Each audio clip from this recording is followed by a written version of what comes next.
Assalamualaikum warahmatullahi wabarakatuh. Waalaikumsalam warahmatullahi wabarakatuh.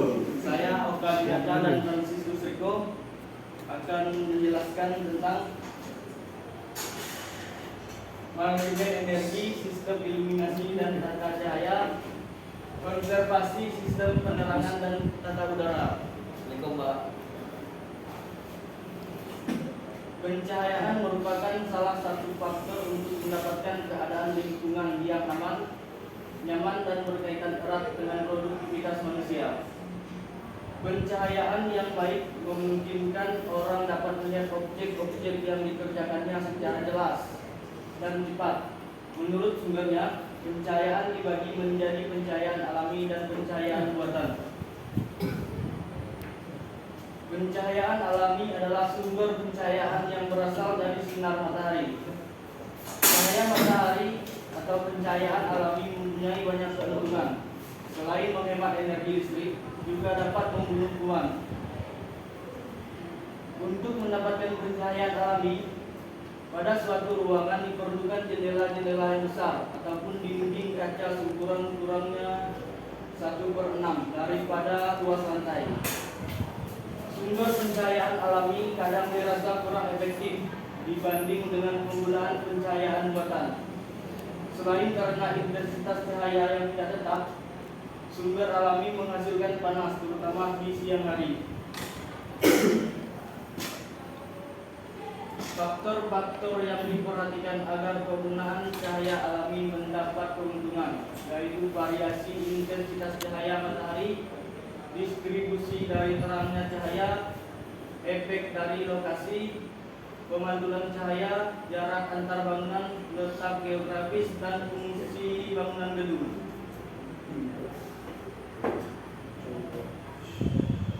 Pencahayaan buatan. Pencahayaan buatan adalah pencahayaan yang dihasilkan oleh sumber cahaya selain cahaya alami. Pencahayaan buatan diperlukan apabila posisi ruangan sulit dicapai oleh pencahayaan alami atau saat pencahayaan alami tidak mencukupi. Fungsi pokok pencahayaan buatan baik diterapkan secara tersendiri maupun yang dikombinasikan dengan pencahayaan alami. Menciptakan lingkungan yang memungkinkan penghuni melihat secara detail serta terlaksananya tugas serta kegiatan visual secara mudah dan tepat, memungkinkan penghuni berjalan dan bergerak secara mudah dan aman, tidak menimbulkan pertambahan udara suhu yang berlebihan pada tempat kerja, memberikan pencahayaan dengan intensitas yang tetap, menyebar secara merata, tidak berkedip, tidak menyilaukan, tidak menimbulkan bayang-bayang, serta meningkatkan lingkungan visual yang nyaman dan meningkatkan prestasi.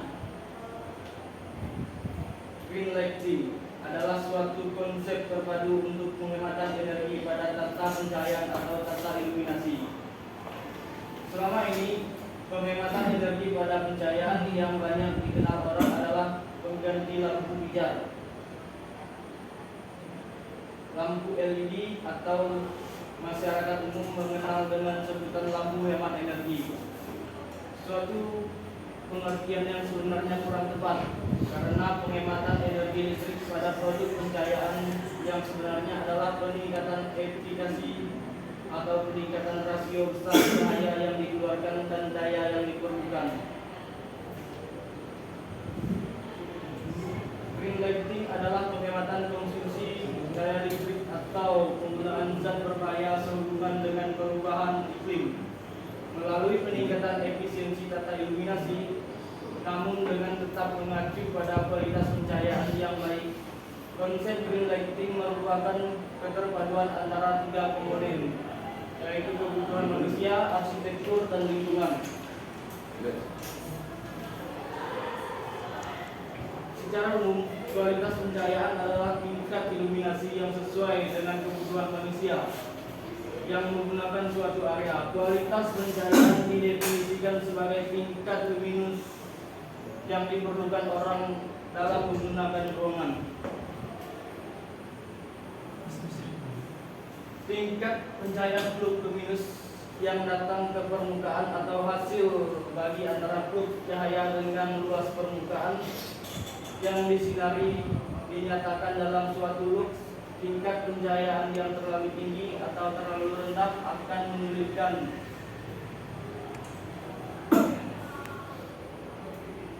dan bisa menyebabkan kelelahan dan kurang optimal. Definisi daya lampu. Di perhitungan densitas daya lampu maksimum dapat dilakukan dengan metode yaitu metode bangunan yang disederhanakan. Metode bangunan yang disederhanakan adalah untuk menghitung densitas daya lampu maksimum untuk sistem pencahayaan interior dan eksterior. Metode bangunan yang disederhanakan adalah untuk menghitung sistem pencahayaan interior dan eksterior. Baik, selanjutnya akan diteruskan oleh Riko.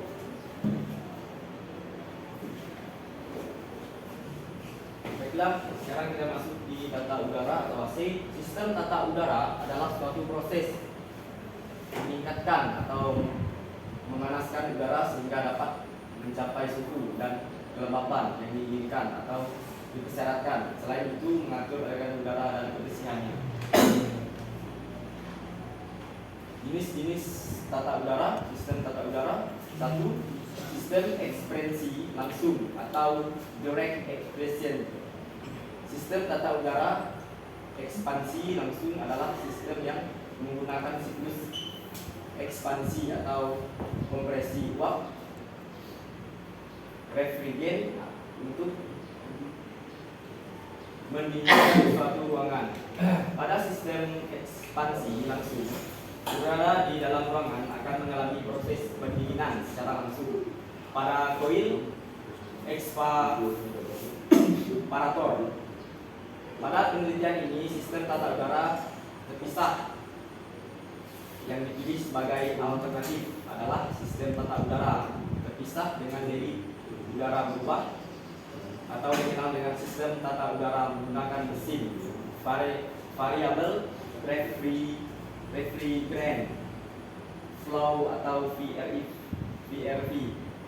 2. Sistem tata udara sentral. Sistem sentral yang digunakan pada penelitian ini adalah sistem